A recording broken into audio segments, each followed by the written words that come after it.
Bismillahirrahmanirrahim. Assalamualaikum warahmatullahi wabarakatuh. Pada hari ini, kumpulan kami akan membentangkan tentang keutuhan wacana, kejelasan serta akhir sekali rujukan yang telah dianalisis daripada artikel yang telah dipilih. Sebelum itu, saya akan memperkenalkan ahli kumpulan saya. Saya sendiri Nurin Farhanis binti Muhammad Faris. Saya Uzma Farisha binti Rizal. Saya Siti Rashika binti Muhammad Yusli. Okey, baiklah. Untuk melihat slide untuk keutuhan wacana serta kejelasan dalam artikel ini, boleh diakses melalui QR code yang telah disediakan. Baiklah, saya akan serahkan kepada Uzma untuk menyentuh aspek keutuhan wacana.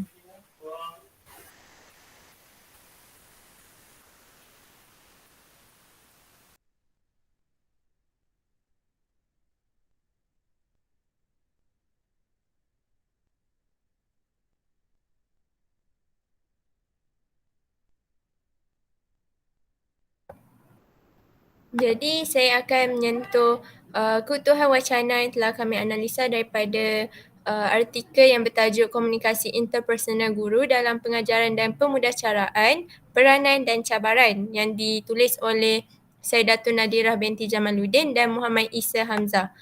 Jadi menurut Kamus Dewan, keutuhan wacana ini bermaksud suatu kesatuan, ucapan, pertuturan dan percakapan. Manakala bagi Asma Haji Omar mengatakan bahawa keutuhan wacana ini bermaksud keseluruhan pelahiran bahasa oleh penutur atau penulis yang menyumbang ke arah menjadikan pertuturan atau penulisan berkenaan sebagai sesuatu yang bermakna dalam komunikasi. Jadi terdapat dua aspek penting dalam keutuhan wacana, iaitu yang pertama ialah koheren ataupun urutan yang membawa maksud kesinambungan idea yang menjadikan wacana itu suatu teks yang bermakna dan dapat difahami. Yang kedua pula ialah kohesi ataupun tautan yang membawa maksud keserasian hubungan antara suatu unsur linguistik dengan unsur linguistik yang lain. Jadi saya akan menyentuh keutuhan yang pertama iaitu keutuhan leksikal. Keutuhan leksikal ialah pemilihan serta penggunaan kata yang tepat dan sesuai dengan makna yang disampaikan. Menurut Nicole McCarthy menyatakan bahawa bentuk leksikal yang mempunyai banyak makna akan mempengaruhi kejelasan sesebuah wacana.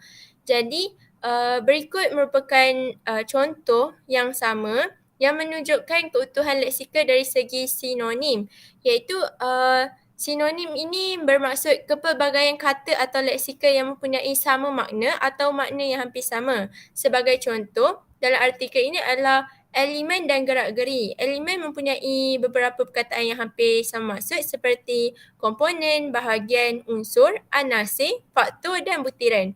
Manakala bagi gerak-geri pula ialah perkataan yang hampir sama maksudnya adalah aksi, perbuatan, gelagat, tindak tanduk dan tabiat. Manakala contoh yang seterusnya adalah dari segi sinonim, tetapi dia menggunakan dua perkataan yang berbeza tetapi membawa maksud yang sama.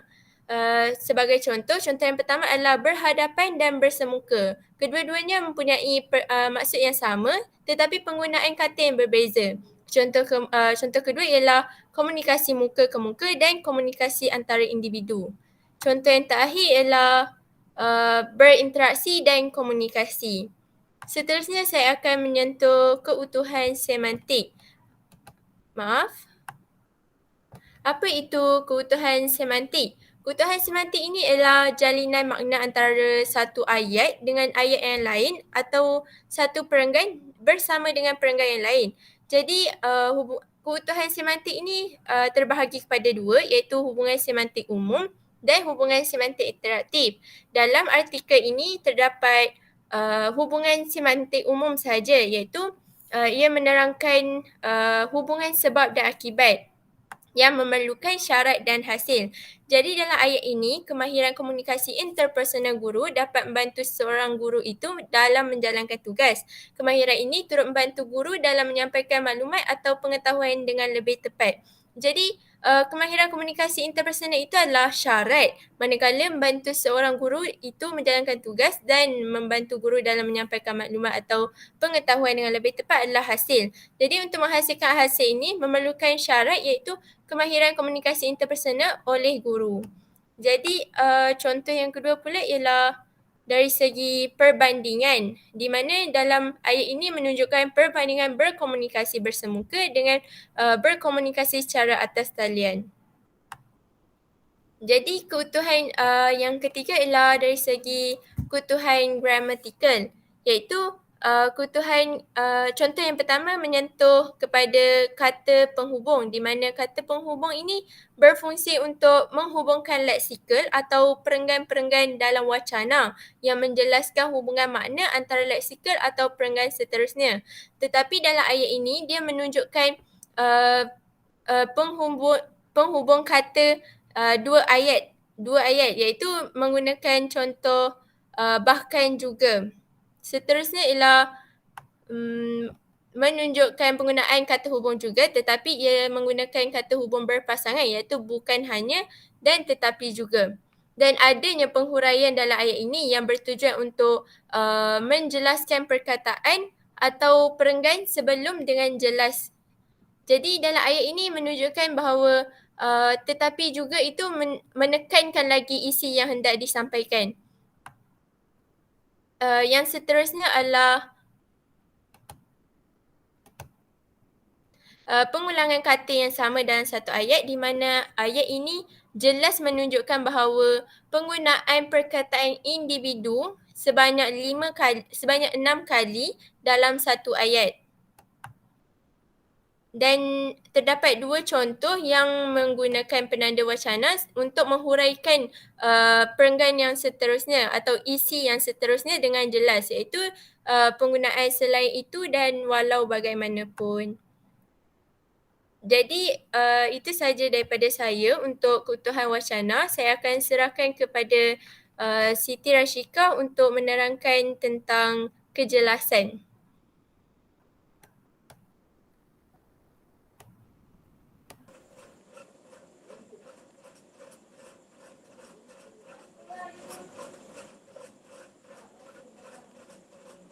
Baiklah, Assalamualaikum. Saya Siti Rashika akan membentangkan kejelasan artikel dari artikel komunikasi interpersonal guru dalam pengajaran dan pemudahcaraan peranan dan cabaran. Baiklah, konsep kejelasan. Penulisan akademik memerlukan penulis menggunakan bahasa komunikatif yang strategik serta mempunyai struktur yang sesuai. Penggunaan bahasa yang kohesi dan koheren menjadikan sesuatu penulisan itu sangat bermakna. Penulisan akademik mempunyai tujuan yang jelas dan tepat. Maklumat yang ditulis bergerak secara logik dari satu idea ke satu idea yang lain. Baiklah.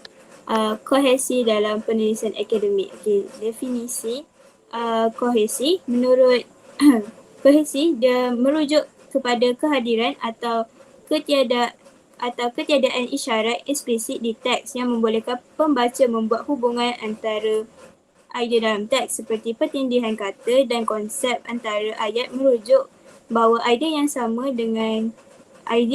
sedang disebut merentas ayat, tidak mengambil kira apa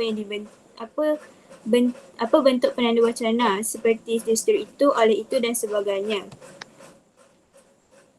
Baiklah, kohesi dalam teks yang dijumpai di dalam artikel. Ya, contoh yang pertama, seorang guru yang cemerlang bukan sahaja perlu mempunyai kemahiran berkomunikasi, bahkan juga kemahiran interpersonal. Hal ini kerana melalui kemahiran interpersonal, para guru dapat menyampaikan ilmu pengetahuan dengan lancar dan mudah difahami oleh pelajar. Guru yang mempunyai kemahiran komunikasi interpersonal lebih mudah menyesuaikan diri dengan pelajar, guru lain dan persekitarannya. Baiklah, seterusnya, satu lagi contoh, interpersonal merupakan salah satu dari kecerdasan pelbagai yang terdapat dalam diri individu. Nurizah Tukiman, Abu Bakar Nordin dan Zahara Hussein 2014 menjelaskan bahawa teori kecerdasan pelbagai yang diperkenalkan oleh Gardner pada 1983 menggabungkan aspek kognitif dan perkembangan sosio-psikologi dalam menjelaskan kecerdasan manusia. Berdasarkan teori ini, aktiviti serta latihan yang bersesuaian dapat meningkatkan kecerdasan pelbagai individu sekaligus membantu mereka menjalani kehidupan yang lebih baik. Menurut teori kecerdasan pelbagai, kemahiran interpersonal boleh didefinisikan sebagai keupayaan untuk berinteraksi dengan individu lain dan memahami mereka. Kemahiran interpersonal merupakan salah satu bentuk komunikasi. Komunikasi interpersonal berlaku apabila dua, tiga atau kumpulan berbual menyampaikan maklumat dan perasaan sama ada dalam bentuk bersemuka atau dalam bentuk meditasi. Komunikasi ini boleh berlaku sama ada dengan cara berhadapan antara satu sama lain atau bersemuka atas talian. Baiklah, hujah-hujah yang dinyatakan dalam teks ini memudahkan pembaca mengikut idea-idea yang ingin disampaikan. Terdapat kesinambungan idea yang boleh diikuti oleh pembaca dan memberi makna yang utuh. Oleh itu, ciri penulisan yang kohesi adalah seperti pertama, berbagai-bagai struktur ayat. Kedua, penggunaan tanda baca dengan betul. Ketiga, pemerengganan dibina dengan baik. Keempat, kata hubung yang betul digunakan. Kelima, peralihan ke perenggan yang lain dibuat dengan baik. Baiklah, seterusnya. Koheren dalam penulisan akademik. Baiklah.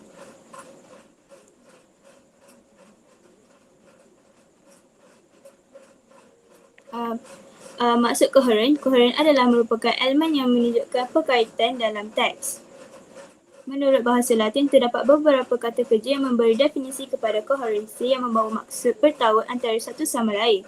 Teks tidak hanya dibentuk dalam rentetan kata yang berstruktur tetapi memberi makna yang mengikut konteks. Baiklah. Koheren dalam teks yang dijumpai di dalam artikel ialah baiklah, ini pertama, Muhammad Khairuddin Abdullah Khalid Haji Johari, Ang Yusof Ancucu dan Halimah Laji 2014 turut menjelaskan bahawa komunikasi bukan sahaja merupakan suatu proses seorang individu berkongsi ataupun bertukar-tukar fikiran, idea atau maklumat, malah individu juga berkongsi perasaan dengan orang lain semasa berkomunikasi. Proses ini dilihat memainkan peranan penting bagi menghubungkan di antara dua individu yang saling berkomunikasi supaya tujuan serta objektif komunikasi ini sendiri tercapai. Komunikasi berkesan merupakan tunjang dalam mendapatkan maklumat yang jelas daripada penyampai kepada penerima. Pemilihan kaedah yang bersesuaian adalah perlu supaya maklumat yang diterima jelas, mudah difahami serta tidak menimbulkan salah faham. Penerima maklumat yang jelas dan berkesan menjadi dorongan bagi penerima menerima maklumat untuk mengubah. Contoh yang kedua, halang utama komunikasi guru dengan murid ialah guru yang tidak masuk ke kelas. Masalah kebiasaannya berlaku apabila guru selalu tidak masuk ke kelas. Masalah ini merupakan faktor utama yang menghalang komunikasi guru dengan murid. Tanpa pemantauan daripada guru, pelajar berasa bebas melakukan perkara yang mereka kehendaki, khususnya masalah disiplin. Guru yang tidak jujur dalam memikul tugas dan akan menghilangkan rasa hormat pelajar kepada guru. Akibatnya hubungan guru dengan murid akan menjadi jauh dan hambar. Situasi ini seharusnya dielak kerana gurulah yang sepatutnya menjadi panduan dan memberikan tunjuk ajar supaya pelajar dapat menjadi seorang yang berbudi pekerti dan mempunyai personaliti yang baik pada masa hadapan. Baiklah, bagi nak tahu macam mana ini adalah koheren, dia ada urutan dalam ayat-ayat di sini. Dia akan bermula dengan pendahuluan dan kaedah, hasil, perbincangan dan kesimpulan. Jadi kebiasaannya koheren ni dia ada pendahuluan dan kesimpulannya. Baiklah, definisi kejelasan. Kejelasan adalah aspek yang sangat penting dalam setiap penulisan akademik. Penggunaan ayat-ayat yang pendek dan tidak terbelit dapat membantu pembaca menerima maklumat dengan baik. Dan idea perlu disampaikan dengan cara yang paling mudah dan tepat. Baiklah, ini adalah maklumat tambahan. Ciri-ciri kejelasan ialah menggabungkan idea-idea dengan baik. Objektif penulisan haruslah jelas, menggunakan ayat yang pendek, ringkas dan jitu.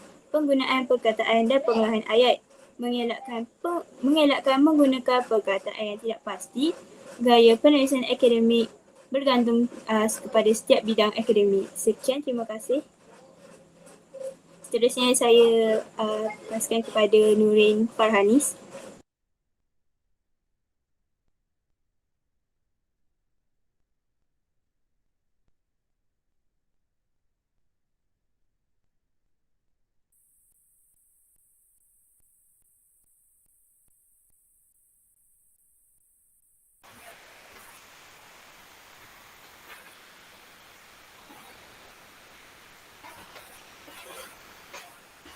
Baiklah, seterusnya saya akan mengupas isi berkaitan dengan rujukan yang terdapat dalam artikel yang dipilih.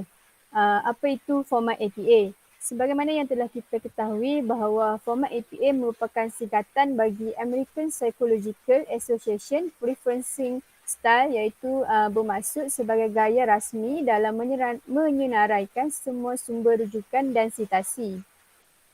Terdapat banyak lagi gaya rujukan yang digunakan di dunia, antaranya ialah Harvard Style, MLA Style dan juga Chicago Style. Namun yang paling banyak digunakan oleh pelajar-pelajar ataupun pengkaji ialah APA Style.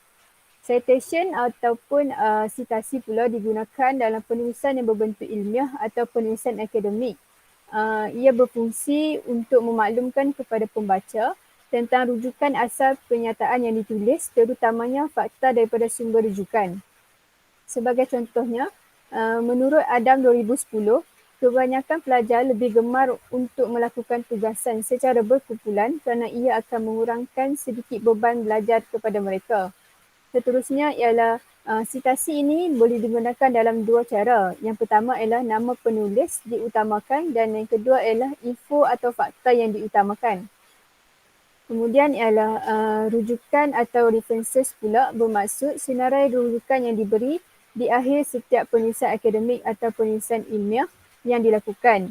Ianya hanya melibatkan rujukan yang digunakan dalam bentuk citation, iaitu berkenaan dengan pendapat Adam 2010 tadi. Jadi pendapat tersebut perlu disenaraikan sebagai senarai rujukan di akhir sekali. Baiklah, rujukan yang digunakan berdasarkan artikel yang telah dipilih ini ialah kebanyakannya dalam berbentuk buku dan juga jurnal ilmiah. Seterusnya, rujukan yang digunakan dalam artikel ini juga mengikut edisi yang terkini, iaitu APA Style edisi yang ke-7. APA Style edisi yang ke-7 ini telah membuat pengemas-kinian ke atas format sitasi dan juga rujukan yang telah diterbitkan pada Oktober 2019 yang lalu. Baiklah, itu sahaja daripada kumpulan kami. Sekian, terima kasih.